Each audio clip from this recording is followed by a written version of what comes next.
আসসালামু আলাইকুম। মধ্যপ্রাচ্য জুড়ে বাড়ছে তৃতীয় বিশ্বযুদ্ধের সম্ভাবনা। প্রথমে ইসরায়েল ফিলিস্তিনি হিজবুল্লাহ যুদ্ধ চলছে।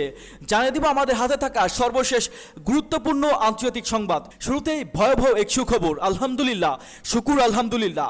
গোটা মুসলিম জাহানের জন্য অন্যতম এক সুখবর। এবার ইসরায়েলের সেই কট্টরপন্থী হুতিবাদী নিরীহ মুসলিম ফিলিস্তিনি জাতির গণহত্যাকারী নেতানিয়াহুর উপর ক্ষোভ আক্রমণ। শুরুতে জানিয়ে দিব হিজবুল্লাহ রকেট ও ড্রোন হামলায় ইসরায়েলি সেনা নিহত হয়েছে। অন্যদিকে ইরান গাজা ও লেবাননে যুদ্ধবিরতি সমর্থন করে আরকোচি এবং লেবাননে ইসরায়েলি হামলায় নিহত 2000 ছাড়িয়েছে। আরো জানিয়ে দিব যুদ্ধের পর গাজায় থাকতে চান না ইসরায়েলের 86% নাগরিক। এবং সবশেষ জানিয়ে দিব নেতানিয়াহুর চেয়ে ইসরায়েলি জনগণ বেশি গুরুত্বপূর্ণ বললেন কমলা হ্যারিস। এতক্ষণ দেখছিলেন সংবাদ শিরোনাম, এবার বিস্তারিত। তার আগে আপনি আমাদের ভিডিওটি কোন জেলা থেকে দেখছেন অবশ্যই কমেন্ট করে জানিয়ে দিবেন এবং আমাদের সাথে থাকার জন্য চ্যানেলটি সাবস্ক্রাইব করে দিবেন।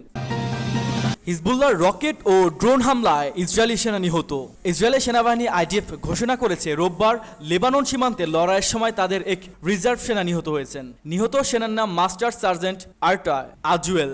এই সময় আজুয়েলের উপর 2 সহকর্মী গুরুতর আহত হয়েছেন, খবর টাইমস অফ ইসরায়েল। আইডিএফ আরও জানিয়েছে তাদের চিকিৎসার জন্য হাসপাতালে নিয়ে যাওয়া হয়েছে। এদিকে লেবাননে ইসলামী প্রতিরোধ আন্দোলন হিজবুল্লাহ যোদ্ধারা ইসরায়েলের উত্তরাঞ্চলীয় কিরিয়াত শামেনা শহরে অবৈধ ইহুদি বসতি ও অন্যান্য অবস্থান লক্ষ্য করে ঝাঁকে ঝাঁকে ড্রোন নিক্ষেপ করেছে। ইহুদিবাদী গণমাধ্যমের খবর অনুসারে শনিবার রাতে লেবানন থেকে কিরিয়াত শামনায় অন্তত 30টি রকেট নিক্ষেপ করা হয়, যার ফলে ওই অঞ্চলে ব্যাপকভাবে আগুন ধরে যায়। খবরে বলা হয়েছে রকেট হামলার ফলে সাইরেন বাজানো হয়, যা দখলদারদের বিভিন্ন অবস্থান এবং বসতি থেকে শোনা যায়। ইসরায়েলি টেলিভিশন চ্যানেলে KAN আরও জানিয়েছে রোববার সকালে লেবানন থেকে উত্তর ইসরায়েলে 135টিরও বেশি রকেট ছোড়া হয়। হিজবুল্লাহ আল মানার শহরে দখলদার বাহিনীকে লক্ষ্যবস্তু করে একটি ভারী ক্ষেপণাস্ত্র দিয়ে হামলা চালায় এবং তাতে কিছু হতাহতের ঘটনা ঘটে। অন্য এক অভিযানে ইসরায়েলি বাহিনীর বেয়াস বেলিদা ঘাঁটিতে লক্ষ্য করে রকেট হামলা চালানো হয় এবং সেখানেও কিছু হতাহতের খবর পাওয়া গেছে। রোববার সকালে হিজবুল্লাহ জানিয়েছে শামসুন নামে ইহুদিবাদী ইসরায়েলের আরেকটি সামরিক ঘাঁটিতে তারা রকেট হামলা চালায়। ইরান গাজা ও লেবাননের যুদ্ধবিরতি সমর্থন করে বললেন আরাকচি।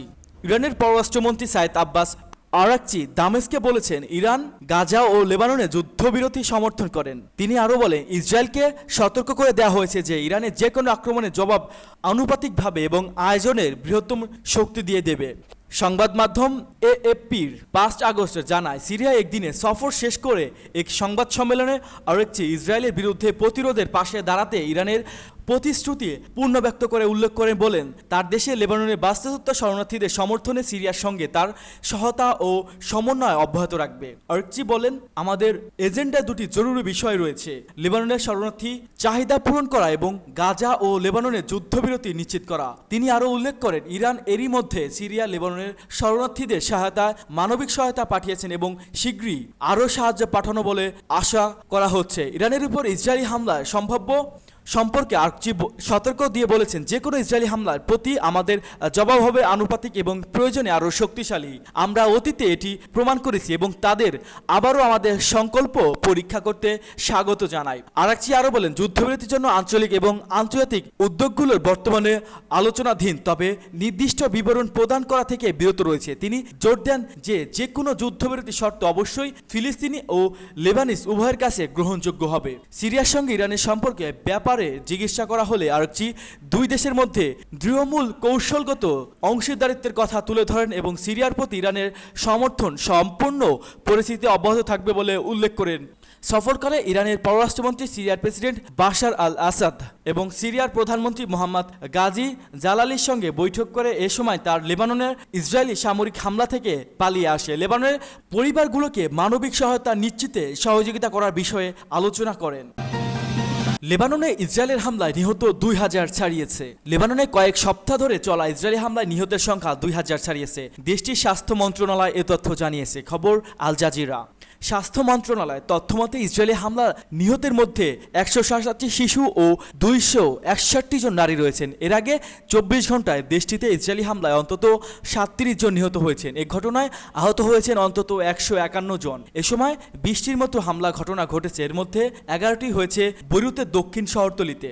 লেবাননের বিভিন্ন স্থানে ব্যাপক হামলা চালায় ইসরায়েল। গত শুক্রবার রাতে রাজধানী বৈরুতে দক্ষিণ উপকণ্ঠে হামলা চালিয়েছে ইসরায়েলি বাহিনী। আর লেবাননের দক্ষিণাঞ্চলে সীমান্ত ঘেঁষা এলাকাগুলোয় বিমান হামলা পাশাপাশি স্থল অভিযান চালিয়েছে ইসরায়েল। লেবাননের সরকার জানিয়েছে ইসরায়েলি হামলায় লেবাননের 12 লাখে বেশি মানুষ উদ্বাস্ত হয়ে উঠেছে। অব্যাহত বিমান হামলায় রাজধানী বৈরুতে হাজারো বেসামরিক মানুষ নিরাপদে আশ্রয় খোঁজে বাড়িঘর ছেড়েছে। নাম প্রকাশ না করা সত্ত্বেও ইসরায়েলের 3 কর্মকর্তা জানায় নাসরুল্লাহ সম্ভাব্য উত্তরসূরি হিসেবে পরিচালিত হাসান সাফিউদ্দিন দক্ষিণ বৈরুতে এক উপশহরের একটি বাংকারে ছিলেন। তিনি হামলায় নিহত হয়েছেন কিনা তা এখনও স্পষ্ট নয়। বর্তমানে হিজবুল্লাহ নির্বাহী পরিষদের প্রধান হিসেবে দায়িত্ব পালন করছেন সাফিউদ্দিন। মার্কিন পররাষ্ট্র দপ্তর 2017 সালে তাকে আন্তর্জাতিক সন্ত্রাসী হিসেবে তালিভুক্ত করেন। মধ্যপ্রাচ্যের বর্তমান সংকটে সীমান্ত সামষ্টিক গণহত্যা হিসেবে আখ্যায়িত দিয়েছিলেন কাতারের আমির Sheikh Tamim bin Hamad Al Thani. তিনি জানায় ইসরায়েলের লাগামহীন কর্মকাণ্ডের ব্যাপারে তার দেশ বহুবার সতর্ক করেছেন। বৃহস্পতিবার দোহায় এশিয়া কোঅপারেশন ডায়ালগ সম্মেলনে কাতার আমির বলেন, এটি স্পষ্ট যে মধ্যপ্রাচ্যে যা ঘটছে তা একটি গণহত্যা। পাশাপাশি গাজা উপত্যকাকে মানব বসবাসের অযোগ্য বলে পরিণত করা হচ্ছে, যেন সেখানকার মানুষের জোরপূর্বক বাস্তুচ্যুত করা যায়। এ সময় ভ্রাতৃত্বপূর্ণ লেবানন বিরুদ্ধে ইসরায়েলি বিমান হামলা ও সামরিক অভিযানের তীব্র নিন্দা জানায় তিনি। লেবাননে ইসরায়েলের অব্যাহত হামলার ফলে বেসামরিক মানুষ সত্যিকার অর্থে বিপর্যয়ের মুখে পড়েছে বলে মন্তব্য করেছেন জাতিসংঘের আবাসিক ও মানবিক সহায়তা বিষয়ক সমন্বয় ইমরান রিজা। তিনি বলেন, ইসরায়েলের হামলায় লেবাননের কম বেশি 10 লাখের মানুষের উপর প্রভাব পড়েছে। 23 সেপ্টেম্বর থেকে দেশটির উদ্ধস্তর জনসংখ্যা সর্বোচ্চ খারাপ পর্যায়ে পৌঁছেছে। বেসামরিক স্থাপনাগুলো খুব বেশি পরিমাণে ক্ষয়ক্ষতি হয়েছেন বলে মানুষের আতঙ্ক চরমে পৌঁছেছে। যুদ্ধের পর গাজার কাছে থাকতে চান না ইসরায়েলের 86% নাগরিক। গাজার আশপাশেও থাকতে চান না ইসরায়েলের 86% নাগরিক। সাম্প্রতিক দেশটির পাবলিক ব্রডকাস্ট KN পরিচালিত এক জরিপে ইসরায়েলিদের এমন মনোভাব দেখা গেছে। আল জাজিরা খবরে বলা হয়েছে, পাবলিক ব্রডকাস্ট KAN পরিচালিত ওই জরিপে দেখা গেছে ইসরায়েলের 86% মানুষ ভাবছে যুদ্ধোত্তর সময়ে গাজার কাছাকাছি কোনো বসতিতে তারা আর বসবাস করবেন না। এই জরিপে 6 লাখ মানুষ অংশগ্রহণ করছে। তাদের কেবল 14% মানুষ ভাবছে যুদ্ধের পর সংলগ্ন গাজা এলাকা তারা বসবাস কথা বিবেচনা করবেন। সীমারেখা দেখা গেছে 27% ইসরায়েলি বিশ্বাস করে তাদের দেশ হামাসের বিরুদ্ধে যুদ্ধে জয়ী হয়েছে। অপরদিকে 35% মানুষ মনে করছে এই যুদ্ধে ইসরায়েল হেরে গেছে। বাকিদের প্রতিক্রিয়া এখনও জানা যায়নি। ইসরায়েলি হামাসের প্রায় গোটা গাজাবাসী বাস্তুচ্যুত হয়েছে, সেজন্য ইসরায়েলকে আন্তর্জাতিক বিচার আদালতে গণহত্যার হামলার মুখোমুখি হতে হয়েছে। নেতানিয়াহুর চেয়ে ইসরায়েলি জনগণ বেশি গুরুত্বপূর্ণ বললেন কমলা হ্যারিস।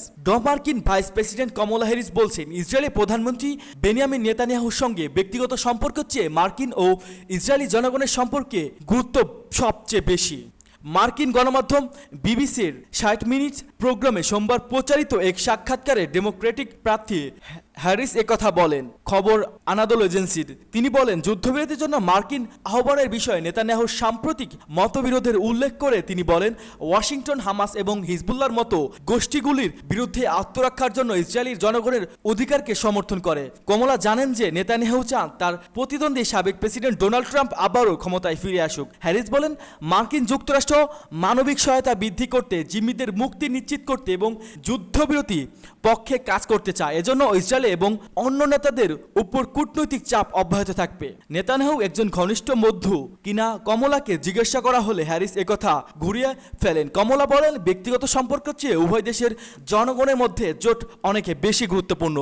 ইসরায়েলের বর্বরতার বিরুদ্ধে কথা না বলায় হ্যারিস তার দলের অনেক সদস্যের চাপের মুখে পড়েছেন, বিশেষ করে তরুণ ডেমোক্র্যাট এবং মধ্যপ্রাচ্যের আরব মিত্রদের। তারা প্রেসিডেন্ট জো বাইডেন ইসরায়েলের বিরুদ্ধে দাঁড়াতে ব্যর্থ হওয়ার কারণে হতাশ হয়ে পড়েছেন। ফিলিস্তিনি পক্ষে এবং ইসরায়েলের বিরুদ্ধে আরও শক্তিশালী অবস্থান নেওয়ার জন্য চাপ বাড়াচ্ছে। ইসরায়েলি বর্বরতায় গাজায় 1 বছর প্রায় 42,000 ফিলিস্তিনিকে হত্যা করেছেন। ইসরায়েলের আহত হয়েছেন আরও 97,000 মানুষ।